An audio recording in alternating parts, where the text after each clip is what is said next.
Oh, greetings from the Erie Coast. This is Matt Chad, and I'm in a familiar place. In a familiar place. Come to see Charity. I'm an idiot. It's like 48 degrees and soggy, and the temperature is dropping, and it's from time to time it's raining or sprinkling. My nose is running, my hands are freezing, but you know what? The creek still flows.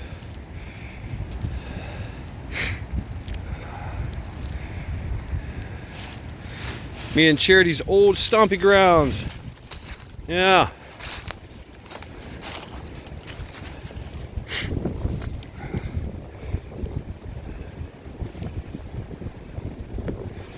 But figure I had some gotta come down here or come up here to grab some ammo for my can, and I said, you know what, I'm just gonna stop by, say hi to Charity, come visit the old area, old stomping grounds, check and see if the creek still flows. And indeed it does. Yeah, the wind is howling. Gotta be mindful of widowmakers out here. If you haven't noticed, there's a lot of down trees and big down limbs. Yeah, gotta watch yourself out here. I should have taken you out easily.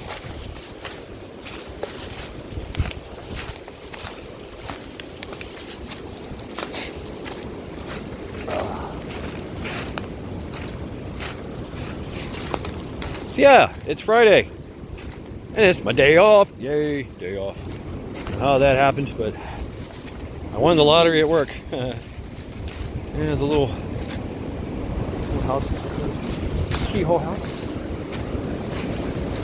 The penis store. The penis gate. Sycamore trees. Yeah, it's cold out here. Fuck yeah, it's cold. Now I'm drinking cold coffee, and so I come out here and fucking see the old area. Go say hi to Charity. She's here. Visit since I'm in the area.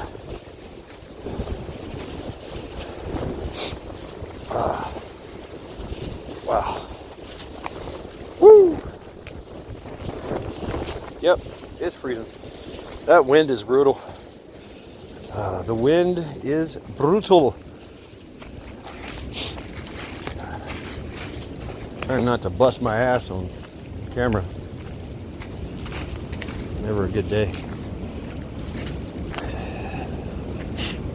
Nowadays, things get expensive when you fall.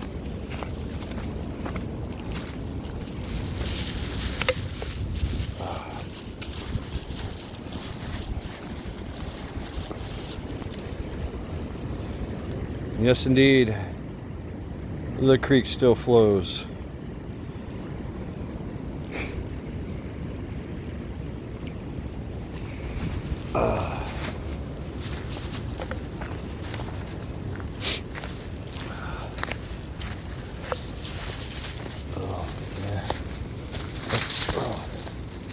Up the natural stairs.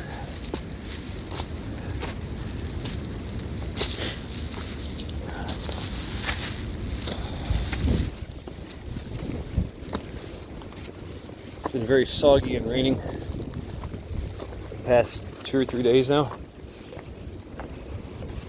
Yeah, all week at work.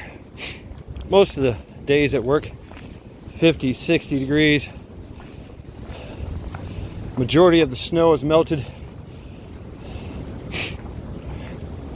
There's still some remnants of snow here and there, but for the most part, it's gone. And then Friday, boom, 48 degrees, 42 degrees. Talk of rain and shit.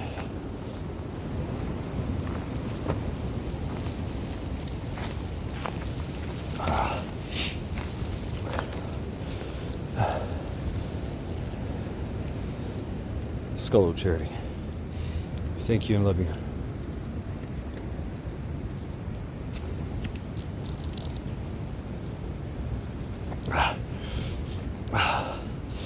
Oh yeah. Oh, it's cold. It's hella cold, y'all. Especially on the hands.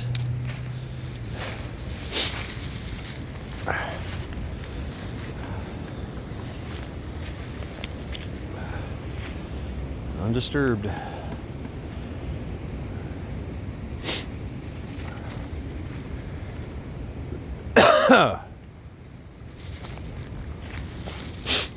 Should have brought a tripod out here.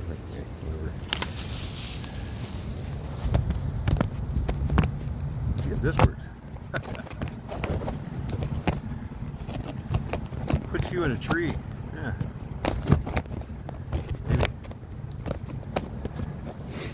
Maybe.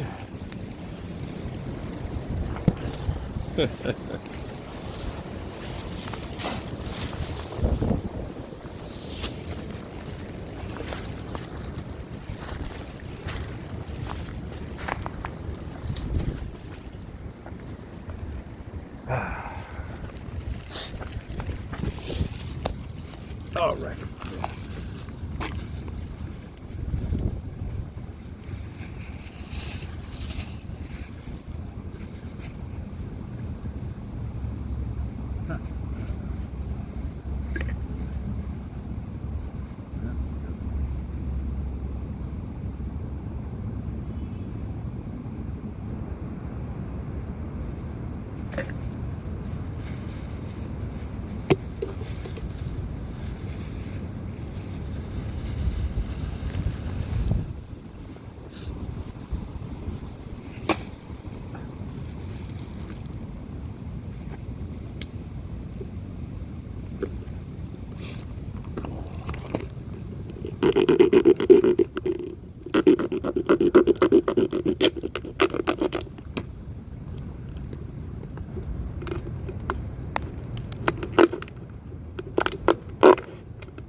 It is really beautiful out here. The sun is starting to shine.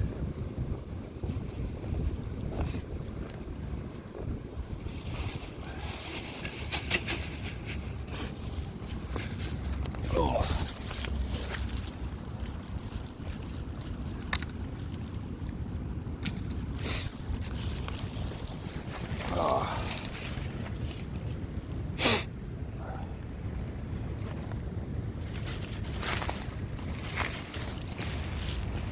I don't know, how y'all been doing? I'll leave Charity.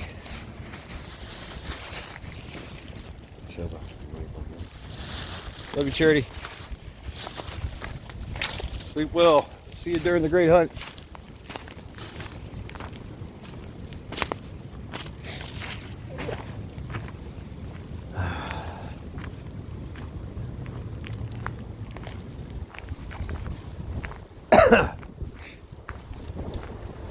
Yeah, so I have plans today to go get some ammo, right?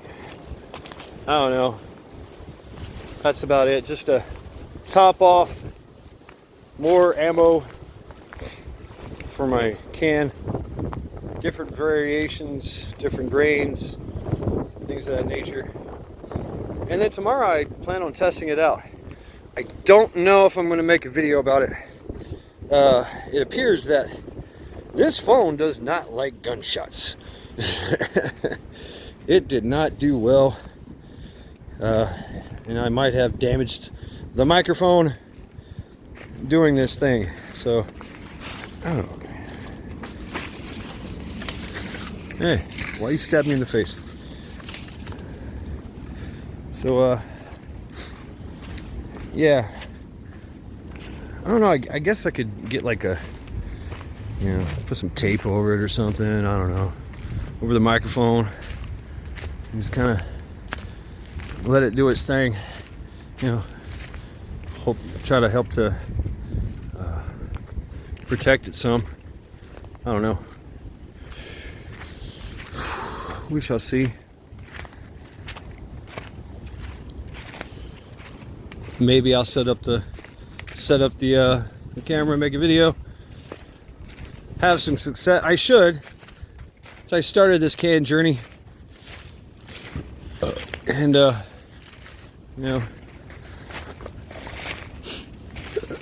y'all watched it, and a lot of people are, watching the progress and failures that I have, and I surely want to, and it helps, right? I mean, I was very naive going into this, going, oh man, I got a suppressor, slap it on and shoot, and everything's gonna be quiet. No, there's more to it, right? There's more to it. Right? Different grains, different things. I mean, I could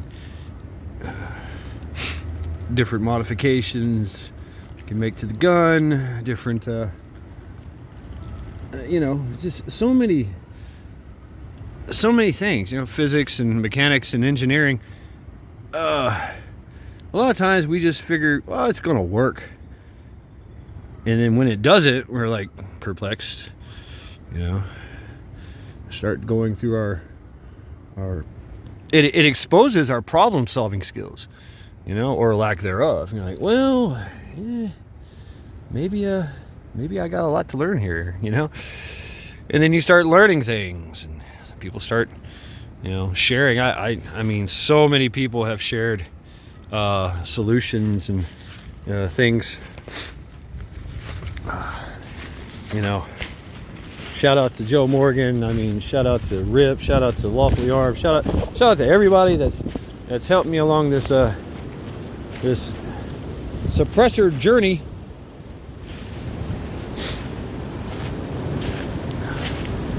I don't know. Can y'all hear me? The wind is howling. Wow. Well, I make it back to the truck. Shit.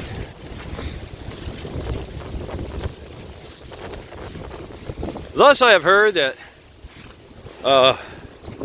there's tornadoes and shit going on, and I gotta tie my shoe. Look at that. Of course I do. Gotta tie my shoe. I don't know. Kind of looking like it. It's kind of feeling like it.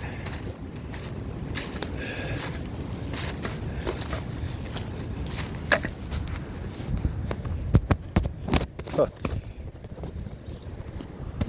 Maybe this wasn't such a good idea after all. Let's see if you stay. Huh? Tie my shoes here. Yes, look at the sky. Look at the trees. Watch my back. Make sure no widowmakers fall on me here. Yes, and this being Friday, thank you, tree. This being Friday, we will definitely have Lackluster Fridays. And I also came down this way. I'm gonna go to my storage unit and I gotta find a power cord for my laptop. Still working on the trial by axe thing. It's a process for me, right? Getting back into this, all that, and I want to be able to, because trial by axe is chat is it's all about the chat, right? Unless you come up on panel. But even then, it's all about the chat. I like seeing chat. I cannot see chat on my phone. In the StreamYard platform. So, having a laptop, being able to see chat, having all the options available to me, be a real YouTube creator. Yeah, I can create some quality content, right? Even though I'm known for my shit shows, literally.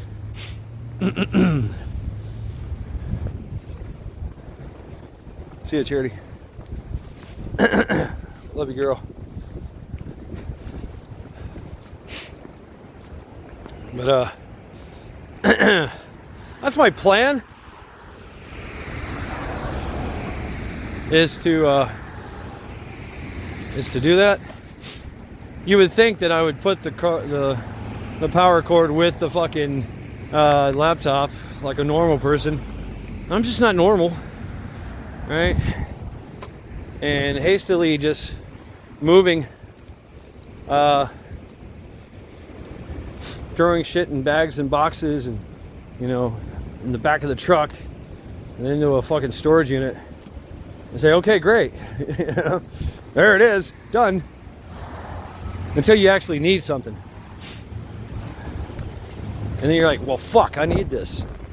Well, now you got to dig through everything, try to remember where everything is. Try to remember your organization scheme that you did into this storage unit. You know, try to remember, where the fuck is this stuff? Oh man, I have no fucking clue, right? So here we are. Who knows how long that's going to take? Hopefully not long, but you never know.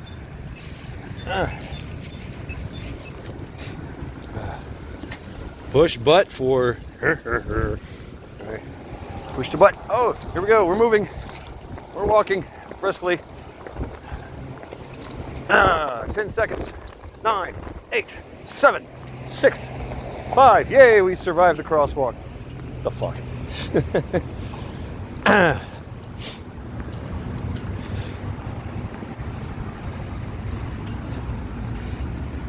And I don't like the idea of having, I kind of like the idea of having off-site storage area, you know. But all my preps are there. Most of my preps are there.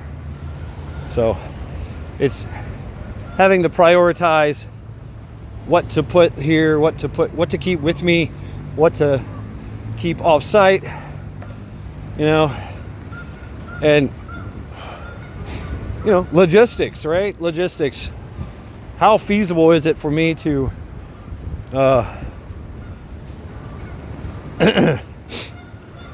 navigate through the storage area? Oh shit, we got some Canadian geese.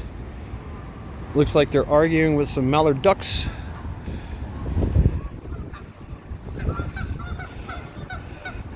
Oh no, they're trying to call their friend over. Hey, dumbass, we're on this side of the creek.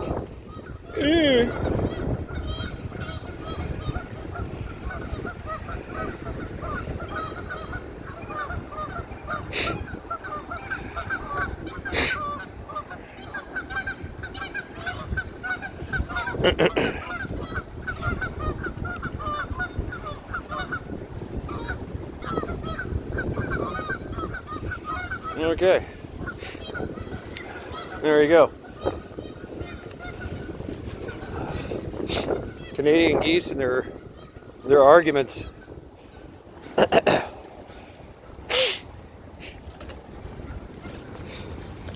Wouldn't it be cool to be able to translate what they're fucking saying?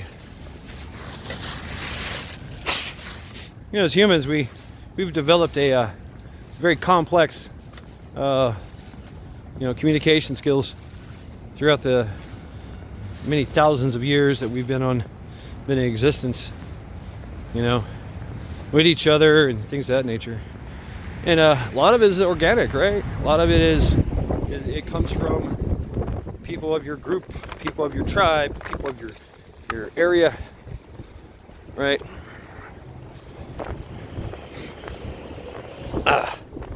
And then when we start to branch out and get bigger and experience different groups with different languages,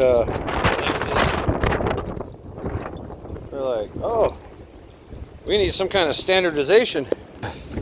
We need some kind of standardization of communication.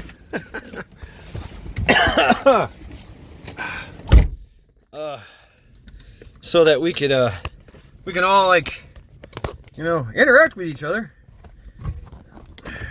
Oh man, this is gonna suck. Okay.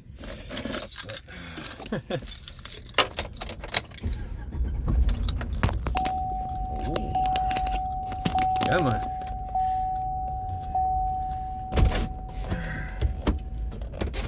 Boom. I don't know.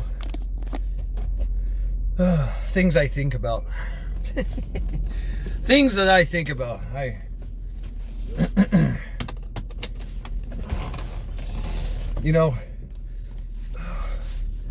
The animal world is now it's species driven, right?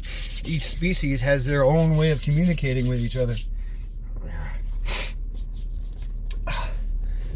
Now through study, through exposure, watching and learning, what species that we're watching and learning, dogs, cats, right? We kind of ascertain, all right, there's no Rosetta Stone, but I mean, you understand if a dog is angry, if a dog loves you, if a dog is, you understand these things. You understand they communicate. They let you know, like, hey, motherfucker, I need to go out. I gotta piss, or I gotta take a dump. So shit like that, we get to learn. Cats and things like it's difficult, and a lot of things get lost in translation, if you will. And the same could be said about humans, but we innately know each other. That whole having empathy, knowing how someone feels through their facial expressions, their body language, things of that nature, their intent. We get to learn what people how people feel, what they're experiencing, what they're feeling inside. Kind of gives us an insight, of what to look for. You gonna go, or you just gonna sit there? All right. Gotta love Cleveland. So, I don't know. It only comes through interaction and experience, and knowing what you're experiencing, learning, you're enabling learning objectives and things like that. Being unbiased, understanding your limitations, and your understanding. Understanding your limitations of understanding. How stupid are you? Well, we can be pretty fucking stupid. And where we think we have empathy, it's, we're getting mixed signals. Some people are very stoic. Don't let you know how they feel. Some people let you know exactly how they feel. And some people will emote how they feel, yet they feel a totally different way. It's not what they meant. It's oh, okay, we got to slow fuck down. All right. Women, y'all know what I'm talking about.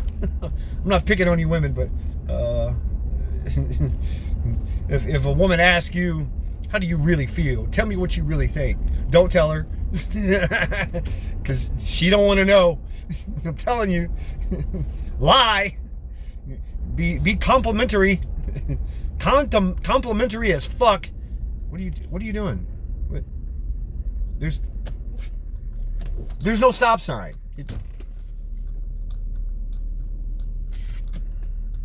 Go.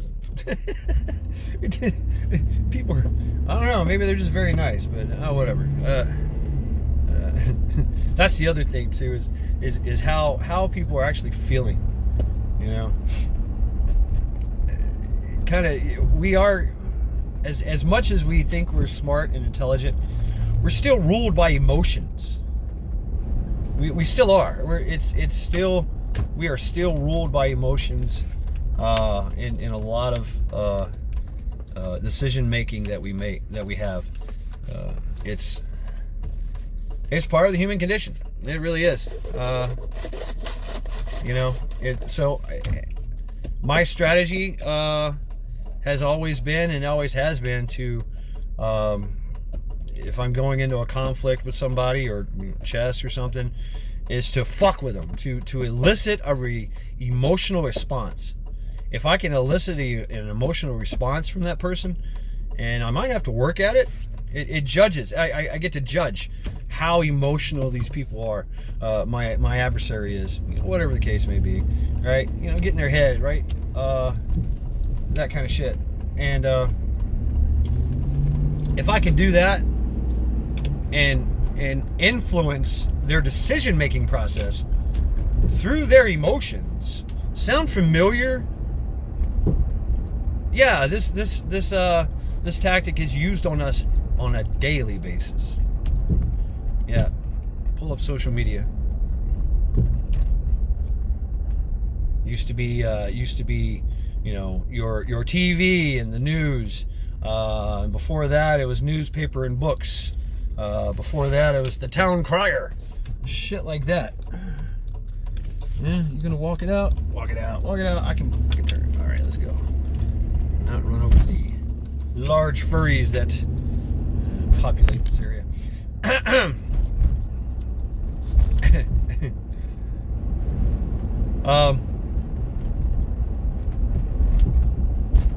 Then I can almost certainly have victory.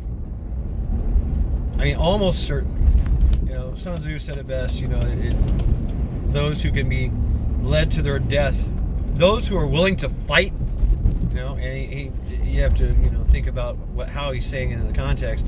Those who are willing to fight in anger or whatever can easily be led to their death.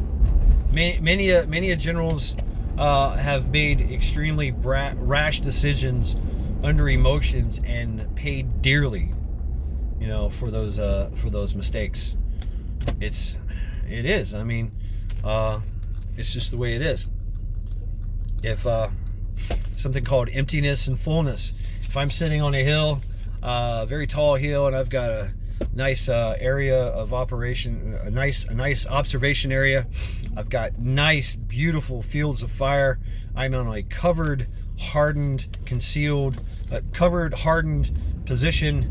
It is hard to get to me, right? And I look through my fucking binoculars, and I see 100 miles away, I see the enemy.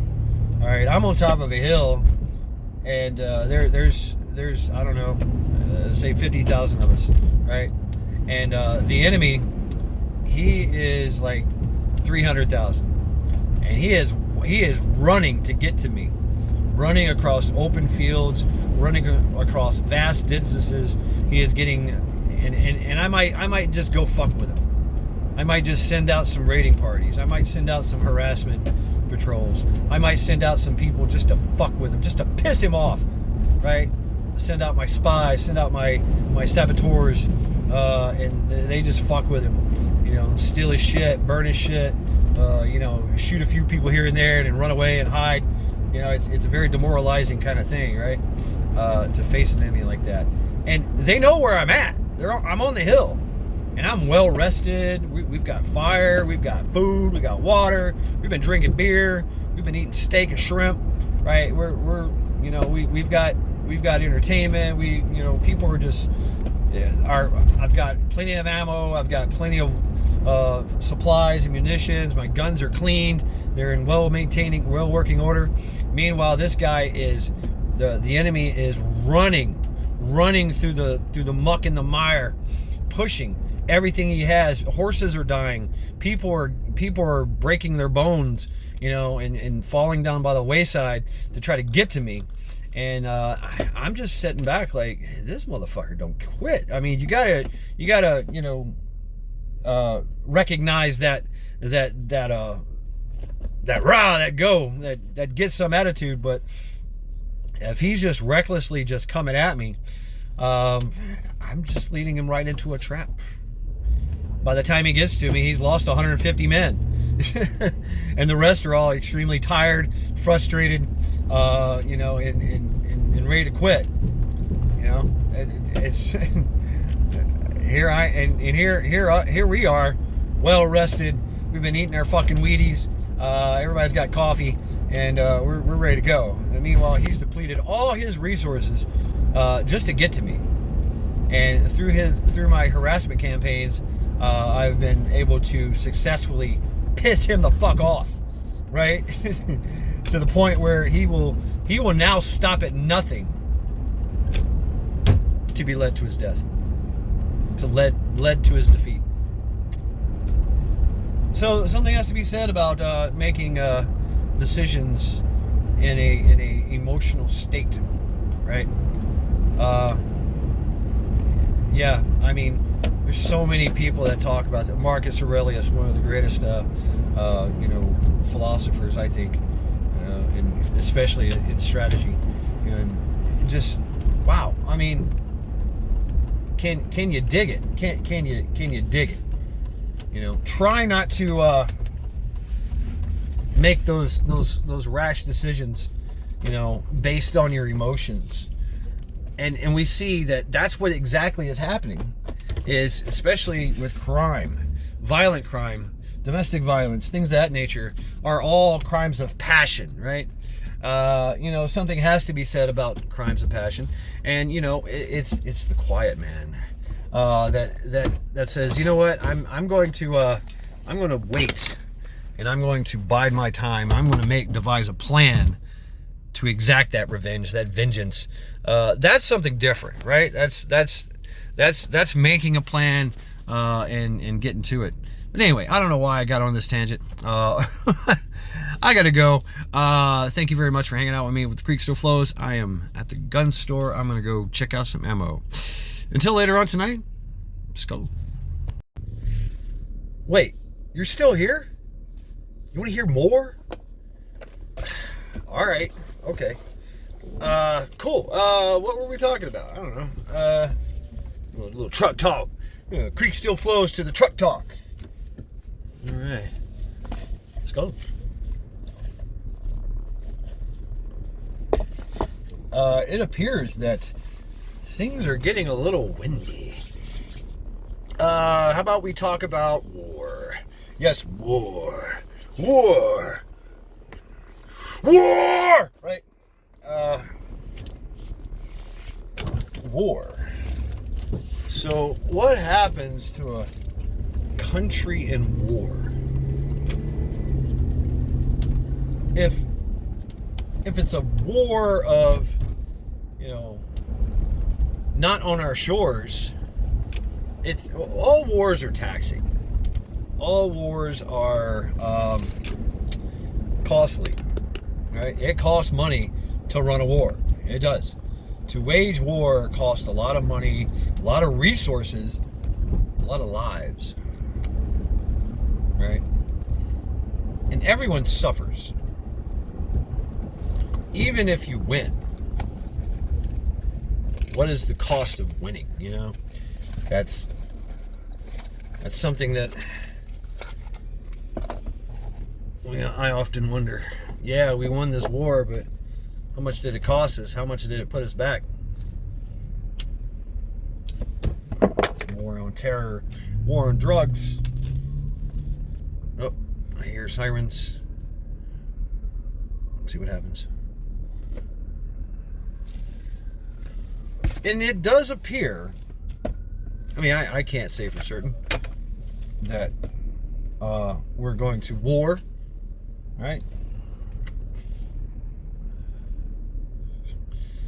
Let's just imagine the possibility, right? Let's just imagine the possibility. What always happens in a war setting, in war, when America goes to war, the great juggernaut goes to war. And yes, we are the biggest, baddest motherfucker out there. And we hope that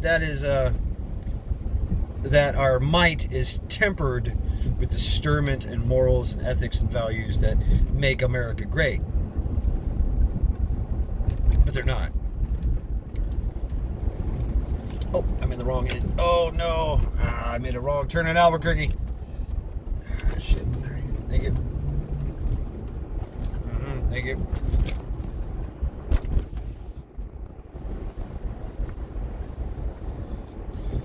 I can't make a U-turn. Oh, that sucks. Oh well. I missed my exit. So we're gonna have to reroute. Anyway,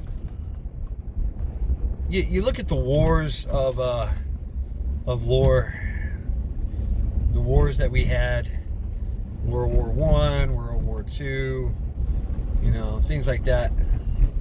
It was a major effort. And people suffered. Even though there was no war on our shores, you felt it. The price of everything goes up. Price of everything. There's more talk of security and spies, and it changes the society. It changes the people and how they interact with each other. Those that we go to war with, in the past, like the Japanese, right? We actually put up the detention camps, right? We made detention camps for Japanese Americans. They were Americans, yet we put them into internment camps just because they were Japanese, of Japanese descent, because we feared. Yeah, I was here first, fool.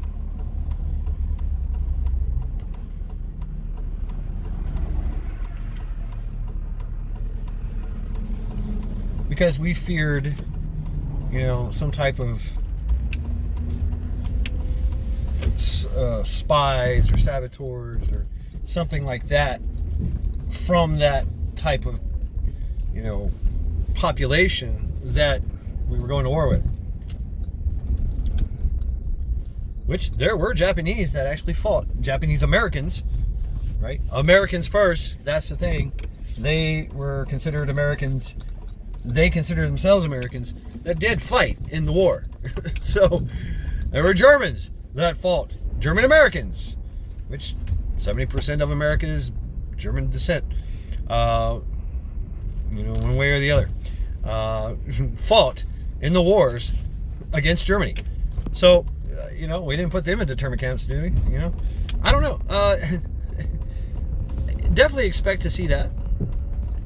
Right? This unhealthy, the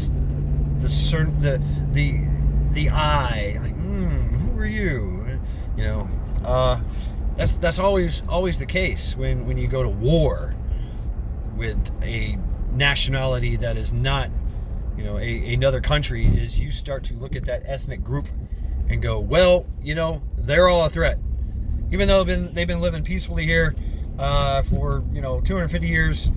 Or whatever case may be. Well,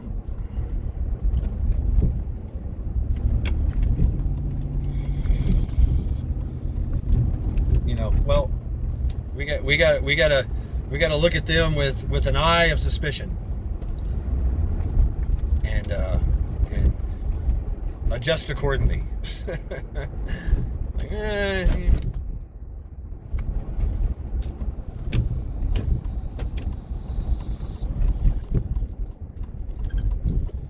But, I'm an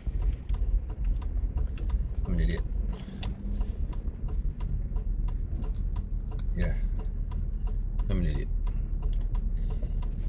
Anyway, I took a wrong turn that turned into a wrong turn that turned into a wrong turn, so here we are. Yeah, you on that phone? Yeah, most people are on their phone. How you doing?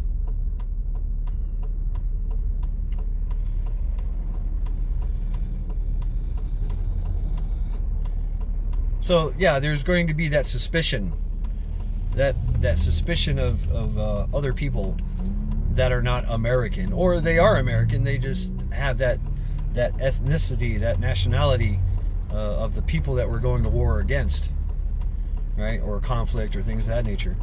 This is a true melting pot of the world. We have everyone, in the world is recognized here. There's Mongolians here. There's the smallest damn Papua New Guinea, the smallest damn countries are here in some type of mass, right? So,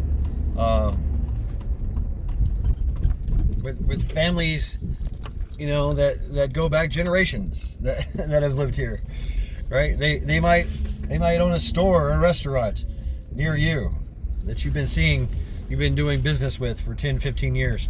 Yet a war happens, and next thing you know, we're all like, what about so and so, man? I don't know. He's that ethnicity. I hope that we don't get to that point. And you've seen, we didn't really see a lot of it on the in the GWAT years, right? This. People that were Muslim or whatever was just like, I don't know about that guy. You still had some suspicion, right? And I have Muslim friends, and they're just like, Allah Akbar, like, dude, don't say that. I'm like, what? I'm just fucking with you, right? I'm like, oh, okay, all right, but you're still in the back of your mind, you're like, I don't know, does he got a vest, that goes kapooey? I gotta watch what I say, right? Gotta watch what I say nowadays. But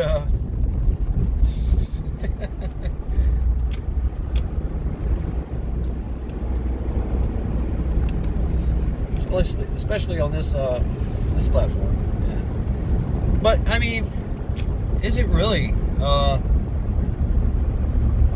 What does it do? It fucking went the wrong way again. It really does change the people, especially if it's a large war, right? So if it's a big war, it's a near peer adversary. Yet, one could argue: is there any near peer adversary to the massive might of America?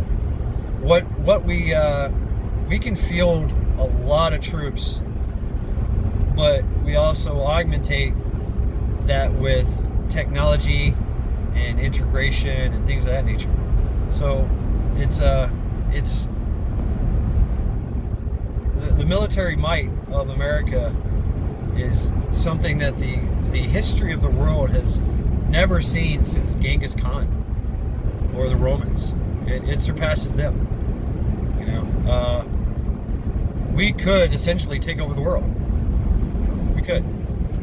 And would it be difficult? Yes, it would be difficult. We would be fighting the world. But hypothetically speaking, it is possible. If we ever had allies, I don't know. Does America have allies now? And who would turn against America? So that's the biggest question too, is say we have this conflict with Iran. We know that Israel is right there with us by our side. Hell, they would argue that they want to spearhead it. All right, and it's kind of like our job to kind of rein them in, like, calm down there, little brother, right?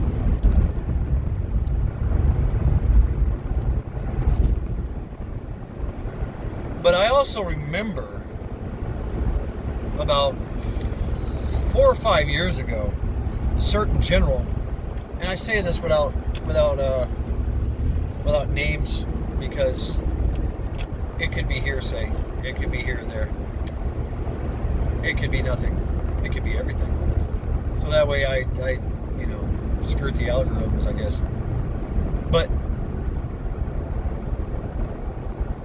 realizing that they had a plan to destabilize the Middle East 5-6 years ago. And they made that plan. They told everyone that plan. This is our plan. And this is the plan to essentially, once the Middle East is destabilized and basically proxy governments are put in, we win. We win the world. The Middle East is the key to the world. Just like the United States is the key to the world.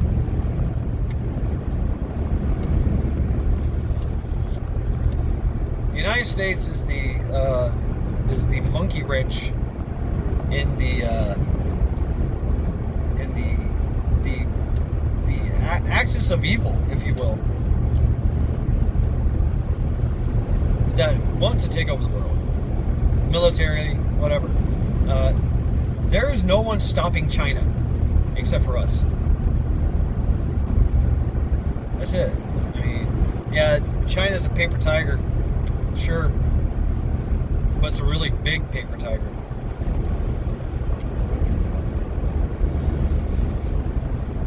And just because they don't have the capabilities that the United States military has, doesn't mean that they cannot succeed. They're very, very smart, very ingenious.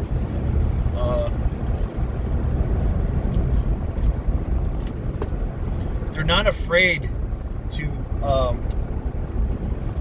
take innovative risk. They're not afraid to sacrifice all their people, all their resources for a goal. Now, they don't like to, obviously, because they know that whatever. But they also know that the best way to deal with the military, the awesome military might of America, is literally to turn it into a war of attrition. Because we only have X amount of bullets, X amount of missiles, X amount of ships, and that takes time to build and to rebuild. So if they just throw all their shit at us, their cheap Chinese crap or Russian crap or whatever, even if there is a coalition of the willing that goes against the United States, if they just throw all their little things at us, drones, their cheap missiles, right, their proxy soldiers, and we respond with our top tier weapons and munitions, then when we run out, and now we're forced to use our low tier munitions and stuff of that nature, equipment, we've run out of boats, we've run out of missiles, we've run out of bullets, then they move up to their top tier stuff. And then it's like, oh shit.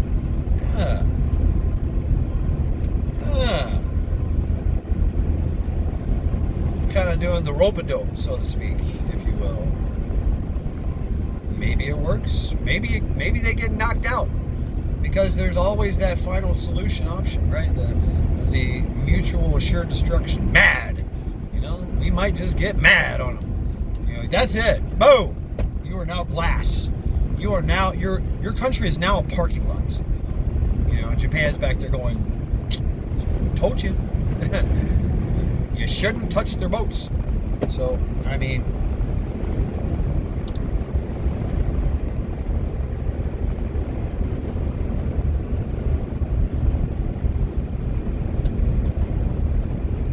I don't know.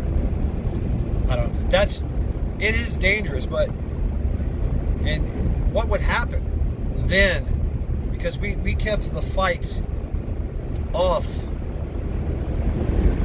Whoa, we got some wind. Holy shit. Almost blew me into the next lane. What was I saying? Our initial attacks, initial response would be brutal, and it just might knock them down. Might knock them out. So I don't know. But we kept. If we keep the fight off our shores, and then they run their war of attrition, and now we're essentially defenseless. War could come to our shores. It's a possibility. There's also has something to be said about the sleeper cells, right? Your provocateurs and your saboteurs. We already know that this population, our population, is ripe with strife. Insurgency is already here of people willing to rabble, to be the domestic terrorists, to step up to the plate and start taking out targets of opportunity inside our borders. Already. They're already doing it. On a low scale, of course. But the war kicks off, then if our anti-insurgent apparatus, is not up to par or misses something, things can pop off here, right? But there's also the how can we say this? Acceptable losses. There's a pie chart. The United States is so big. It's so vast. We could absorb a lot of things that happen here. A lot of damage. And still be American. Still be United States of America. Even though they turn New York into a parking lot, or Los Angeles into a parking lot, or something of that nature. We can still operate.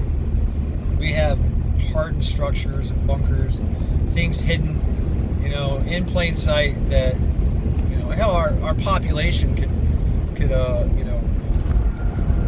just open up as well and start being used. We could essentially, man, this wind blowing me all over the place. It's like state trooper.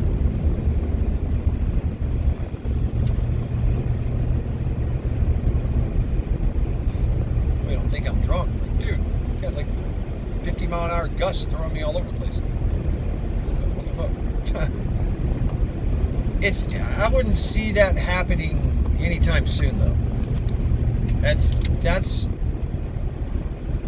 But as people that have a prepared mindset, it's very important to think of these things, I guess. To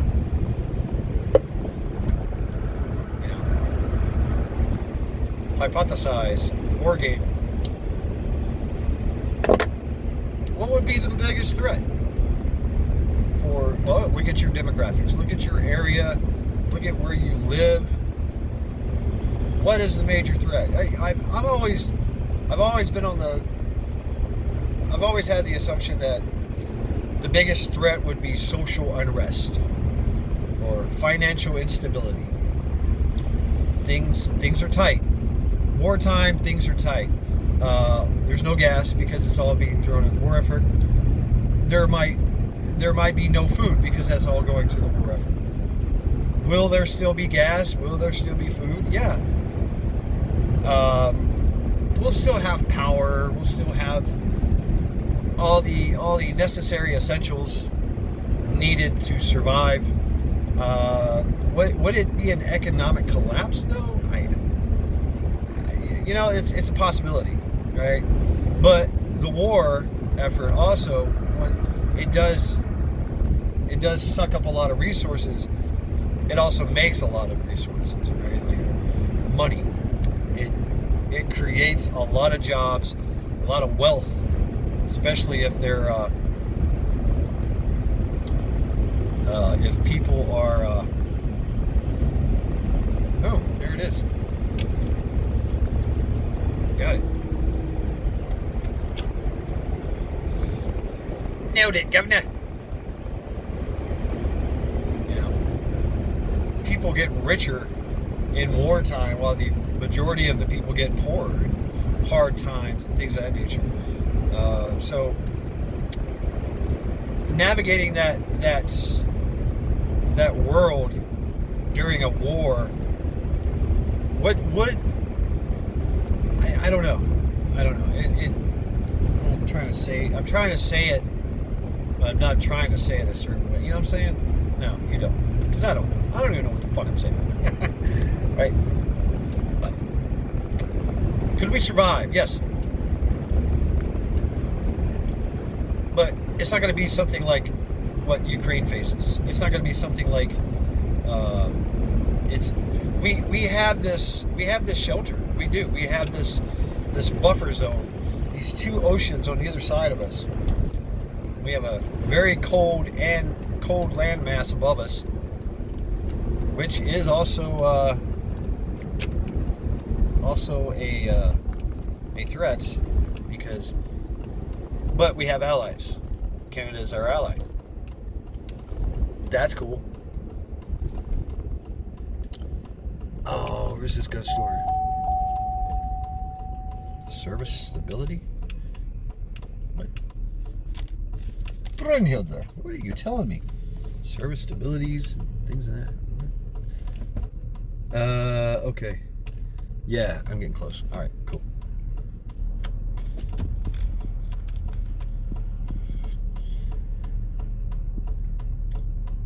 Right off the bat, of course, we know that oil prices are going to skyrocket.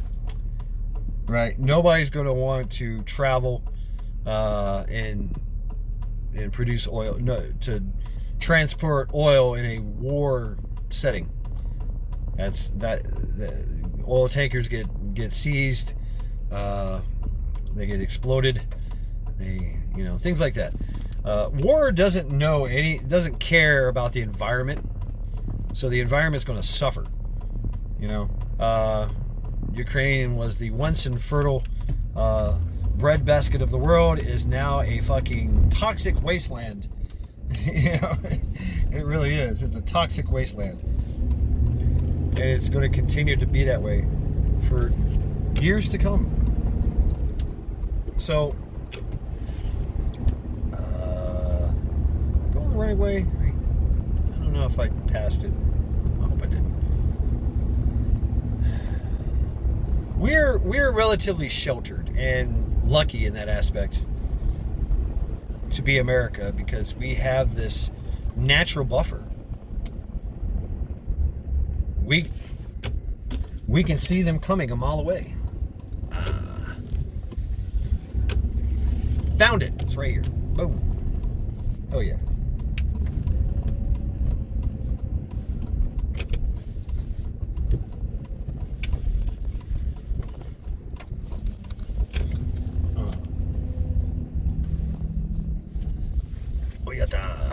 Cool. I got one more stop after this. Then I have what I need.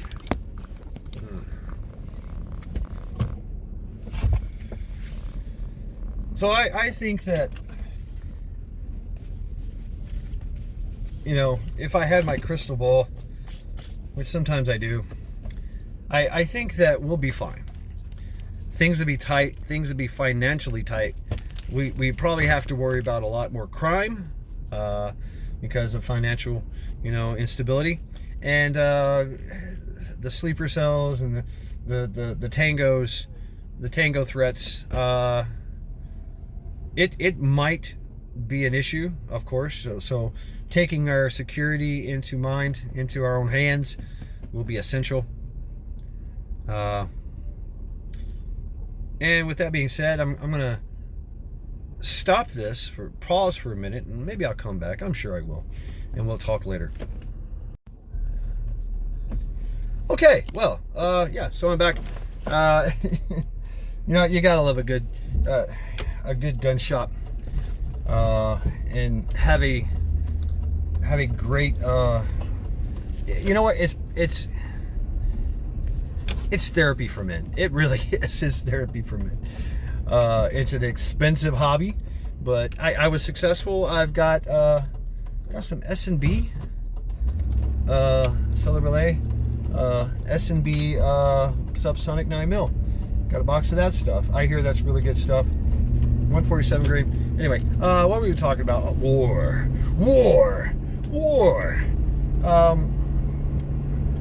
So it would be a fool's errand for any nation, any country to try to invade us, right? So there's, you know, every gun behind there's a gun behind every blade of grass kind of thing. That's true. From estimation, they say that, you know, there's at least 550 million guns, if that they know of. So that they know of, right? And there's only 338 million of us in this country. So yeah, imagine each person having 5 or 6 guns, which most people, I don't know, you know, it gets expensive. You start becoming a collector. But anyway, would war come to our shores? I mean, maybe, yes. I can't say that. I can't say no. I can't say a definite yes. I can't say a definite no. Is it a possibility? Yeah, it's a possibility, and you know that the adversary is actually thinking that. But even if they did, it would be short-lived. It would. The capabilities, the homeland defense capabilities, and like I said before, we can absorb a lot just because of the nature of our country, the topographical nature of our country. We can absorb a lot.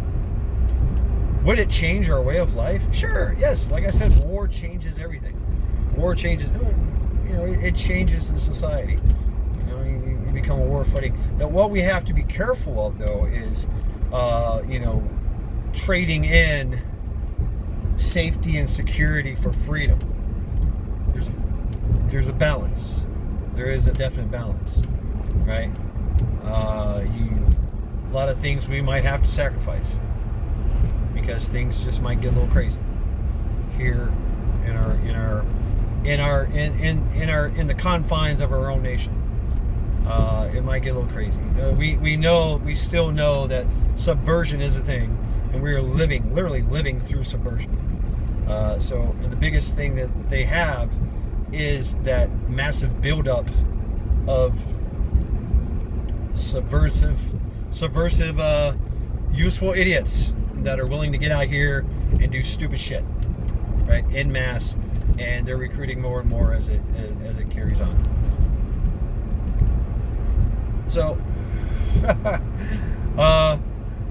you know, nowadays it's, you know, anyone that has blue hair, anyone that has piercings and stupid little tattoos all over the face, you know, is more along the lines of being suspicious than, say, an ethnic group. I mean, you know, the wokeness, right? The woke culture.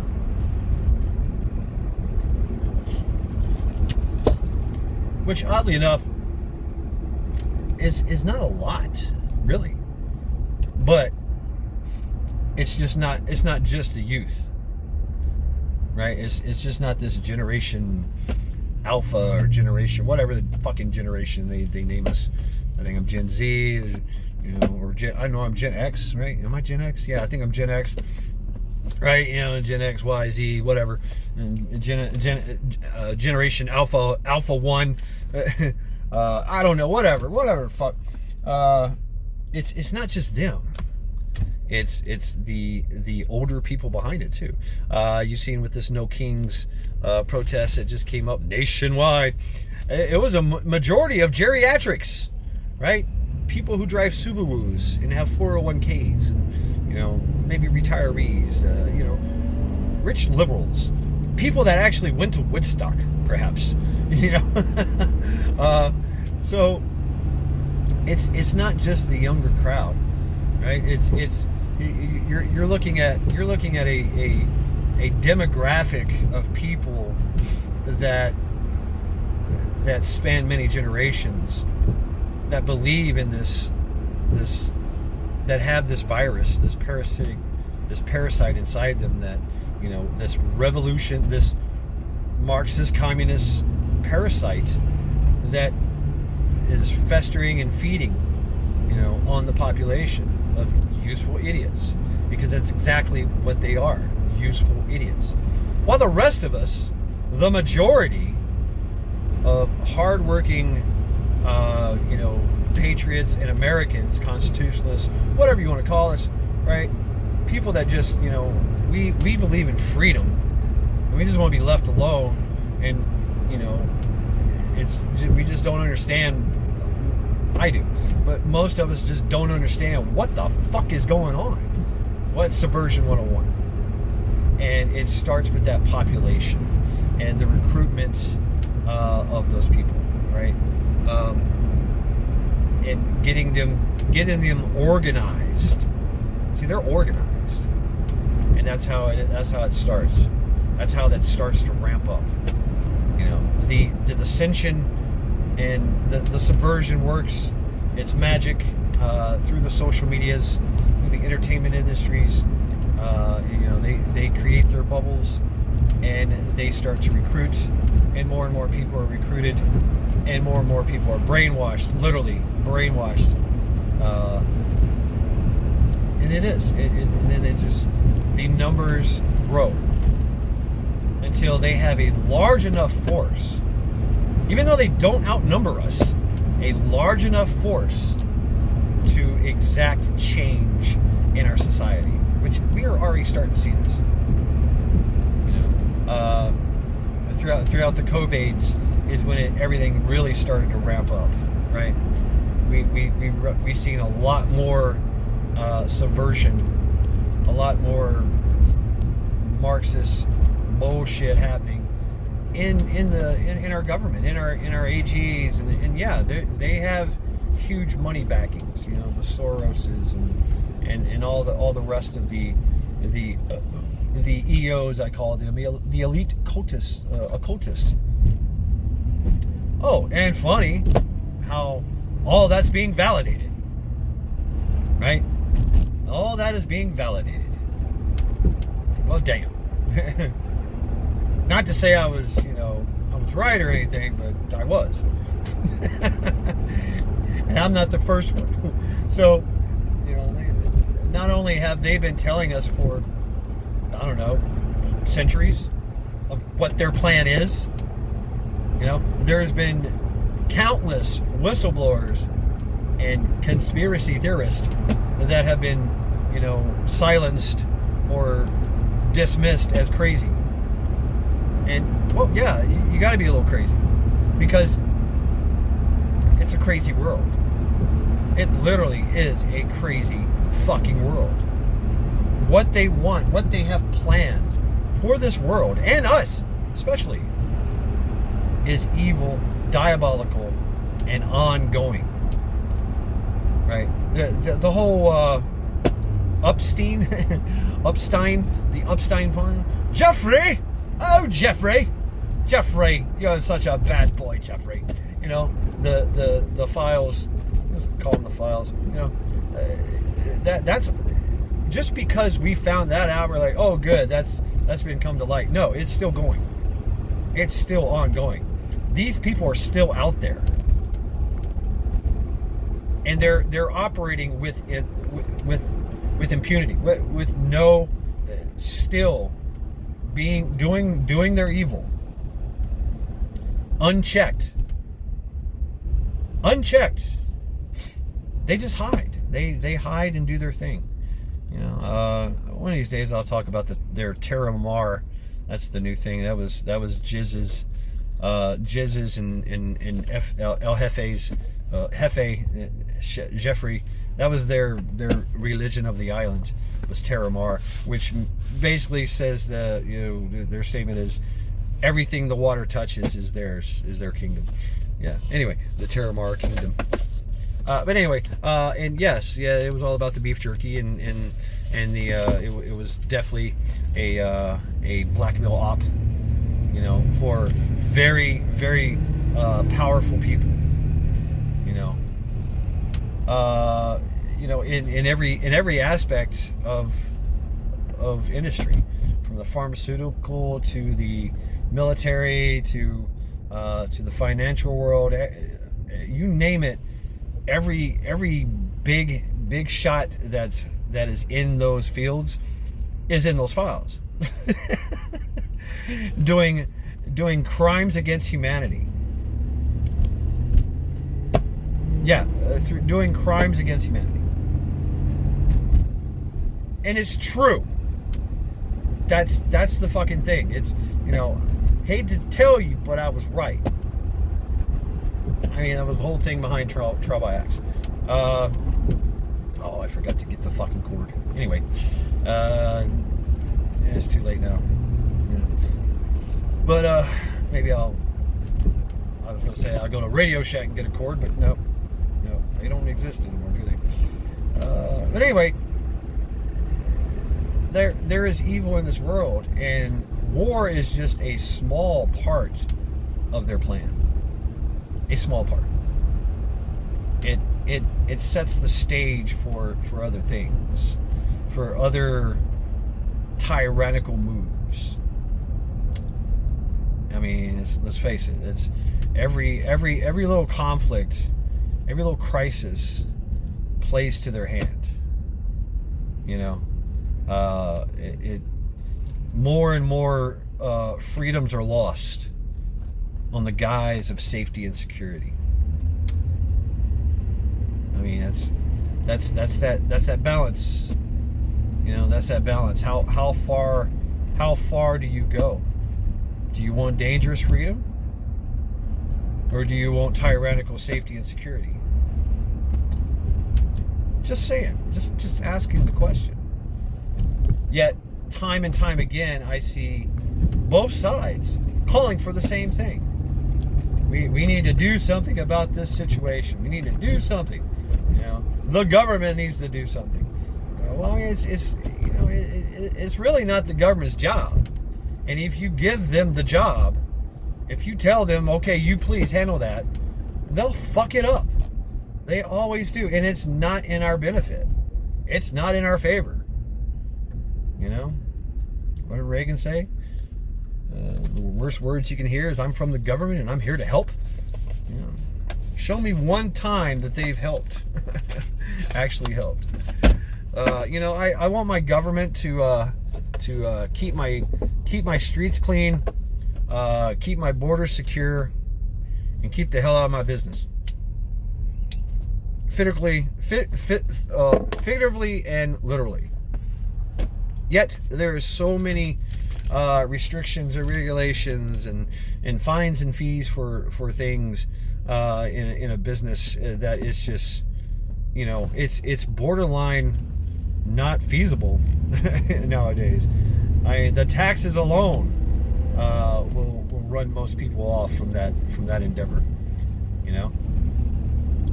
and that's because we want to do the right thing, and we believe that the right thing is what the government says. But it's the other way around. It's the other way around. We tell the government what we want to do. We do what we want. They do what they can. Right? And then we tell them what we want them to do or not do. That's how it's supposed to work. But it doesn't. So I see more and more side on both sides. We need to restrict gun control. We need, what's the new thing now is the trans shooter thing. I mean, I really don't care if you're a trans or whatever. It does signify mental illness to me. I mean, it just says, hey, you got some kind of mental instability here. But I know that that's not grounds for someone not having a gun. Okay, maybe it is, maybe it's not. But where do you draw the line? Mental instability. I know quite a few people that are fucking mentally unstable. One could argue myself included, but they still have the right to own guns. I think everybody should have a gun. I do. Regardless of whatever, you should have a gun. And I'm also I also support convicts, ex-convicts with guns. The way I look at it is, if you did your time, you paid the ultimate price. Years upon years of your life, you lost your ability to be a prominent member of society for years. You lost everything. Some people lost everything. Yeah, they made some very bad decisions, right? They paid for it dearly. I think when they get out, that's it. Boom. All rights reinstated. And that includes being able to own and carry and use a firearm. Or vote, or whatever. I know there's a lot of restrictions.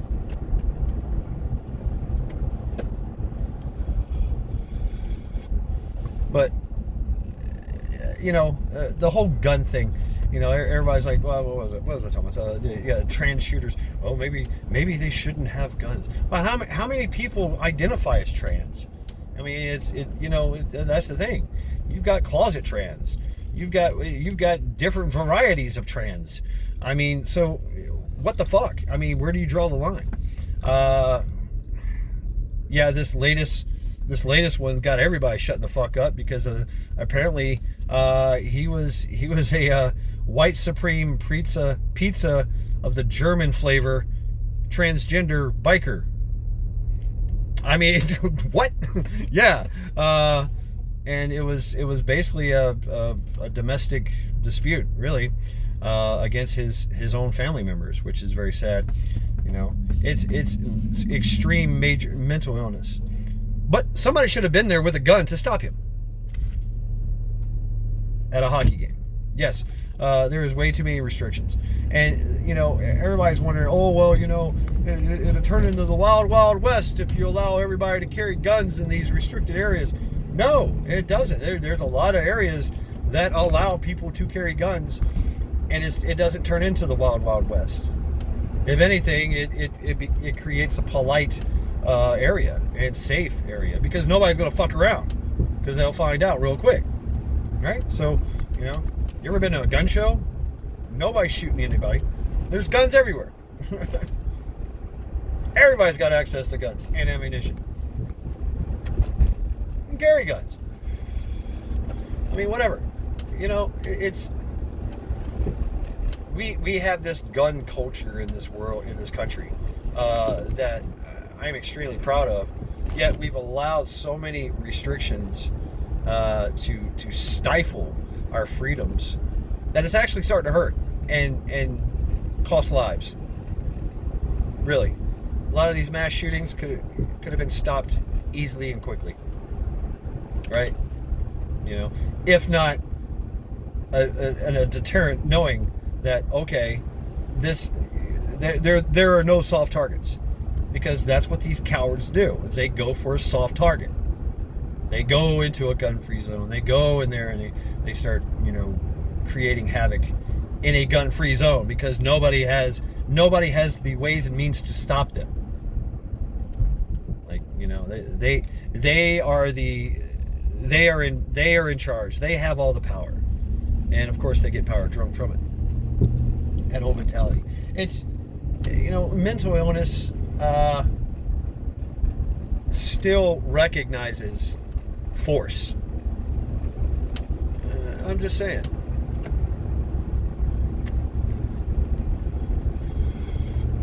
So yeah, I want to see teachers carrying guns. I want to see janitors carrying guns. I want to see church members carrying guns.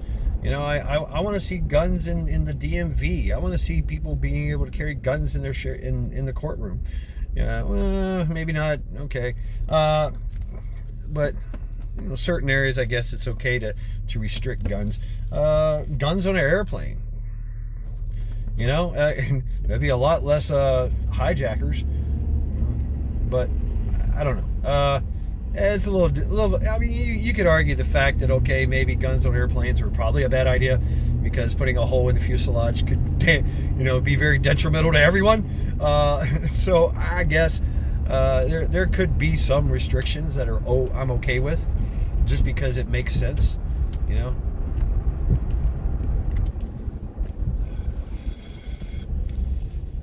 But most we survived many a decades, a couple hundred years in fact, with everybody carrying guns everywhere, and not a lot of violence because of it. And so I don't understand either side saying, hey, we got to do away with this, we got to do away with that. You're going to deny someone the right to defend themselves or their family because of reasons. Well, fuck your reasons. We're Americans, and we do have a history of defiance against tyranny, and whatever that tyranny is, albeit the government, the criminal element, whatever the case may be. We have that. We have that. We have that history of doing that, and we should be able to continue that. But we have become complacent,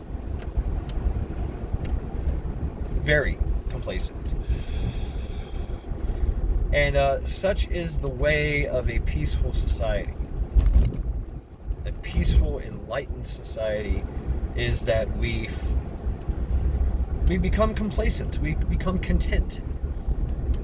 We become sleepy. And tyranny just creeps right in while you're asleep. It starts to take over. It starts to make changes, and you wake up one day going, what is this new world I live in? So anyway, I don't know. This is just a truck talk, and it just goes where it goes, I guess. I was talking about wars, whatever.